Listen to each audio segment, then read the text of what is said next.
राजा रहेगा कायम। भिंडवल की घट रचना से निकला निष्कर्ष, सुरक्षा व्यवस्था व आर्थिक स्थिति रहेगी मजबूत, बारिश भरपूर, फसल साधारण, कोई विशेष संकट नहीं। सैकड़ों वर्ष की परंपरा रहने वाली भिंडवल की घट रचना का बहुप्रतीक्षित निष्कर्ष आज घोषित किया गया। फिलहाल लोकसभा चुनाव की आचार संहिता जारी रहने के चलते यद्यपि भिंडवल की घट रचना के जरिए किसी भी तरह की राजनीतिक भविष्यवाणी नहीं की गई, लेकिन यह जरूर बताया गया कि राजा कायम रहेगा तथा देश की सुरक्षा व्यवस्था और आर्थिक स्थिति मजबूत रहेगी। साथ ही इस वर्ष दुश्मन की ओर से कोई कार्रवाई नहीं होगी। इसके साथ ही अक्षय तृतीया के पर्व पर भिंडवल गांव में होने वाली घट रचना के जरिए आज सुबह निकाले गए निष्कर्षों में यह भी कहा गया कि इस बार बारिश के मौसम दौरान पानी जमकर बरसेगा, जिससे खरीफ सीजन के दौरान फसलों का नुकसान हो सकता है। साथ ही खरीफ की फसलों की पैदावार सर्वसाधारण रहेगी, वहीं रबी के गेहूं की उपज अच्छी होगी। बता दें कि जलगांव जामोद तहसील अंतर्गत भिंडवल गांव में करीब 3.5 दशक पहले चंद्रभान महाराज द्वारा अक्षय तृतीया के पर्व पर घट रचना करने और अक्षय तृतीया के दूसरे दिन घट रचना में दिखाई देने वाले बदलाव को देखते हुए अगले 1 वर्ष के लिए भविष्य फल के निष्कर्ष निकालने की परंपरा शुरू की गई थी, जो आज तक चली आ रही है। इसी तरह गत रोज चंद्रभान महाराज के वंशज पुंजाजी महाराज व शारंगधर महाराज द्वारा भिंडवल गांव स्थित खेत में घट रचना की गई, जिसका निष्कर्ष आज सुबह घोषित किया गया, जिसे सुनने हेतु बुल्ढाना जिले सहित विदर्भ व मराठवाड़ा के किसान बड़ी संख्या में उपस्थित थे।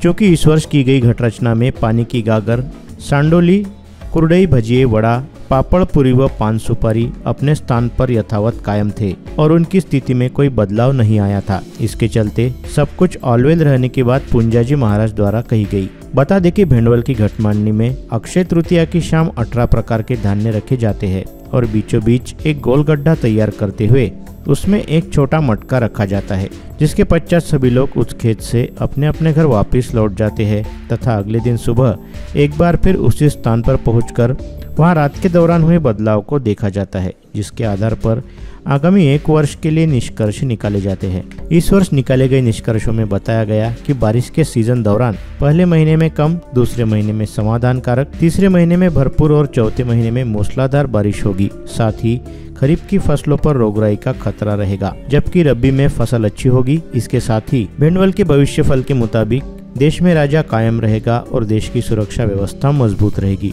जिसके चलते शत्रु राष्ट्र की ओर से कोई कार्रवाई नहीं होगी। इसके अलावा भिंडवल की घट रचना के जरिए कोई राजनीतिक भविष्यवाणी नहीं की गई, क्योंकि इस समय लोकसभा चुनाव जारी रहने के चलते देश में आचार संहिता लागू है, जिसे ध्यान में रखते हुए कुछ संगठनों ने भिंडवल की घट रचना के जरिए की जाने वाली राजनीतिक भविष्यवाणी को लेकर अपना विरोध जताया था, जिसके चलते इस बार भिंडवल की घट रचना के जरिए निकाले गए निष्कर्षों के आधार पर कोई राजनीतिक निष्कर्ष नहीं निकाला गया, बल्कि केवल राजा कायम रहने की चर्चा की। रहिवासी आहे, तर बरेच वर्षापासून ही जी घटस्थापना होते ते घटस्थापना पाहण्याकरता येत असतो।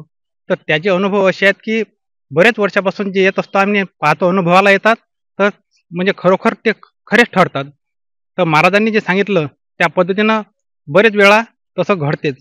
पीक पाण्याचं, पावसाळ्याचं, आणखी राज्याचं कसं बोलू शकत नाही, पण सांगितलं तर काही फरक नाही पडत। असं आपल्या अळानी मातानं बरं कसं आहे ते, तर बरेच वेळा त्यांनी जे सांगितलं ते निश्चितपणे तसंच होते। मागील वर्षी निश्चित झालं होतं। हा, मागील वर्षीच मी बरेच वर्ष झाले होते, ज्यांनी जे सांगितलं त्या पद्धतीनंच घडते असं आहे ते।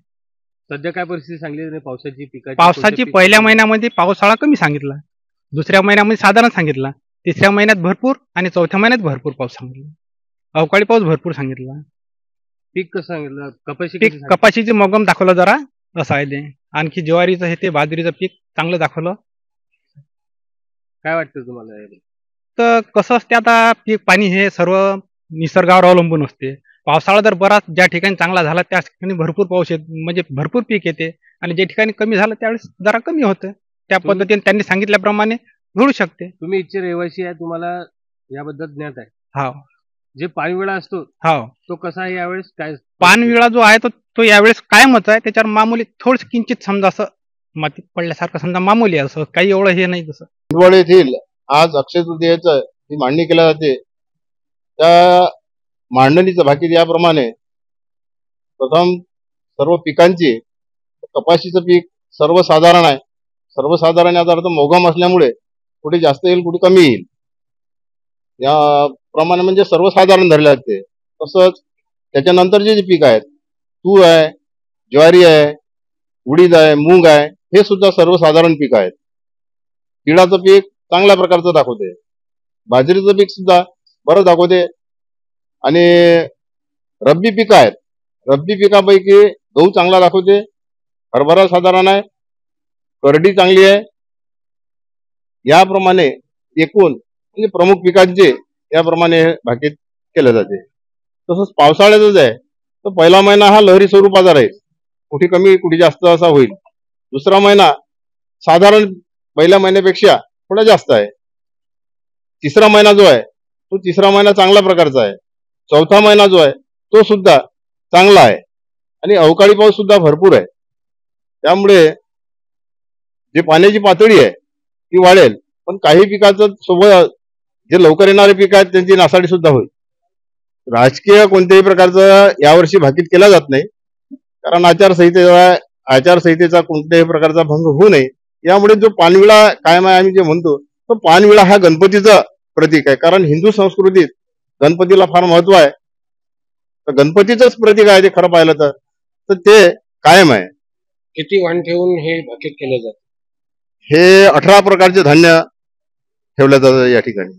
वीडियो को लाइक करें, शेयर करें, मंडल न्यूज़ के यूट्यूब चैनल को सब्सक्राइब करें तथा फेसबुक पेज को फॉलो करें.